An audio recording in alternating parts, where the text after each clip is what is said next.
Lenny Zakatek talks about his ill-fated band with John Deacon of Queen. Our exclusive interview. I'm John Bowden from Rock History Music.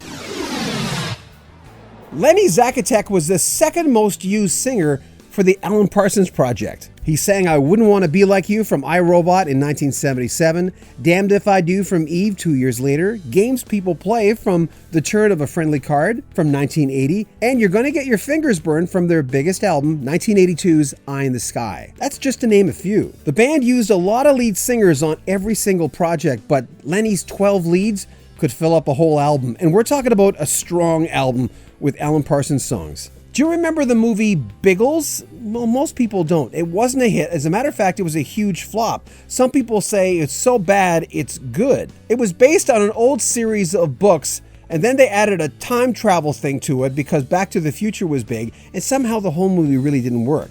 John Anderson was featured in the soundtrack, and so were the Immortals, a band with Lenny Zakatek and John Deacon. We asked him about the Immortals. John Deacon, big Queen fan. What was it like working with him? You know, he was really a sweet, sweet man. And I don't know why we never went on. I think he wanted another project, and it was Robert Hawaii, you know, the guitarist I talked about earlier, who did some of the George stuff from Gonzalez. Robert and him were friends, and John had come to see Gonzalez quite a few times. And then I think he just said to Robert, hey, you know, wanted to start a project, and would Lenny be interested? And you know, John Deacon, who wouldn't be? So John and Robert had come up with a track. I did my usual, you know, phrasing stuff and some left pitch melodies and stuff on it. I mean, the best thing about it was we were given the Queen set to rehearse on, just three of us, and then we did the video on the Queen set. And you know, got to meet Jim Beach, the manager, who's one of the biggest guys in the world, lovely man.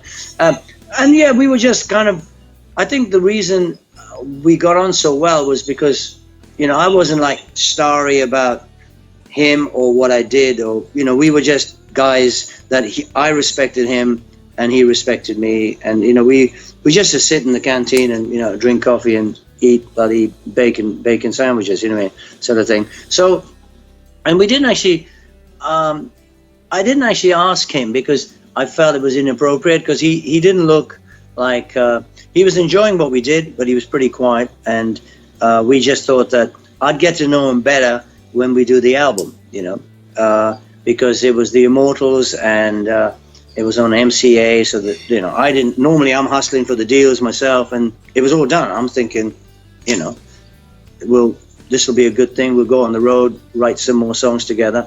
And I think then something happened politically on the movie, because John Anderson was involved in the movie, and his people were getting a bit angsty, you know, about which track should get featured, and, you know, blah blah blah. But between the record company and the film, they wanted I'm a Restless, No Turning Back to be the lead song on the movie.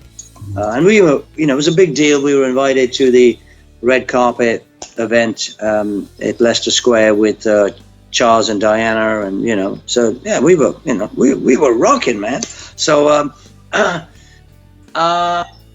then this thing happened with when we sat there watching the movie, and we didn't hear our song in the movie, because we heard that John's people had, you know, he had more songs in the movie, and that his people were kind of, I presume, bitching about the fact that, you know, the lead track, which should have been ours, wasn't, you know, so it got changed, and we just heard our song right at the end, you know, end of the movie.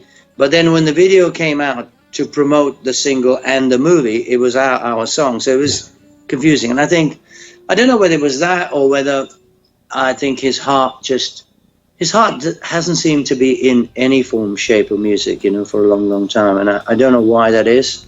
And we've really never talked about it. I've talked to Robert about it too, and Robert's closer to John than I am. But he was just a very private guy, and, you know, I have nothing but good stuff to say about him. You know, he's, you know, but I think, I think there comes a point. I think with me, it's I'm screaming inside to say, I'm the guy that sang that. You know what I mean? Yeah.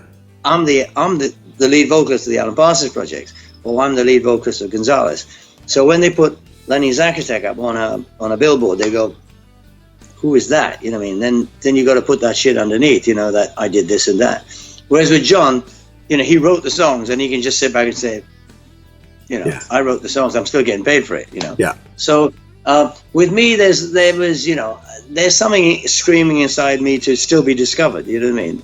Because that's the way I'm built. And even when I get discovered, I then want to kind of push past that. You know what I mean? Because I'll probably be dead by then. But but that's what I love doing. But I think with John, it's a hard one, because sometimes you get on with people because you're not trying to interfere in their lives, and you're not trying to say, and get what happened with, the gossip shit. So we would just sit around and, open a can or a bottle or something and just shoot the breeze. One of the questions you might have noticed that I'm starting to ask almost everyone I talk to is, because they're guys too, were you ever starstruck?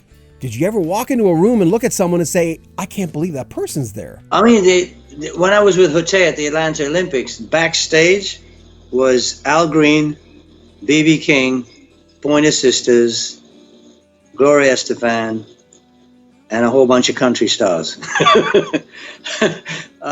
And I'm walking around thinking, where's the camera? And I remember there was a big kind of New Orleans brass band, and they played Happy Birthday for BB.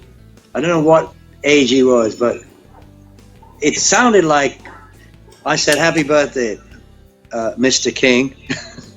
And he said something about, 75 and still playing the blues, and that's all he said. And I went, that's enough, you know what I mean?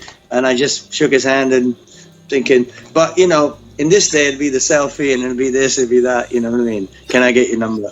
But, yeah, and there are regrets for me sometimes that I didn't kind of take the picture, you know what I mean? Because it's something that you could just push, but it doesn't really bother me. I've done it. Lenny Zakatek has a brand new album. It's called Love Letters. You can get it on his website. There'll be links in the description of this video where you can go to his website and find out what he's up to. He still has an amazing voice, but on this album he does I Can't Make You Love Me, Fooled Around and Fell in Love, and all his favorite love songs. Again, links in the description of this video where you can go to his website. Thanks for everyone who's picked up a Rock History Music t-shirt. Keep buying them. We're expanding our channel, and the funds go to us buying better equipment. If you want to volunteer, there's links below and information on how you can do that. Make sure you comment on our videos, subscribe to our channel, and share our videos. Keep sharing them. Thank you. I'm John Bowden from Rock History Music.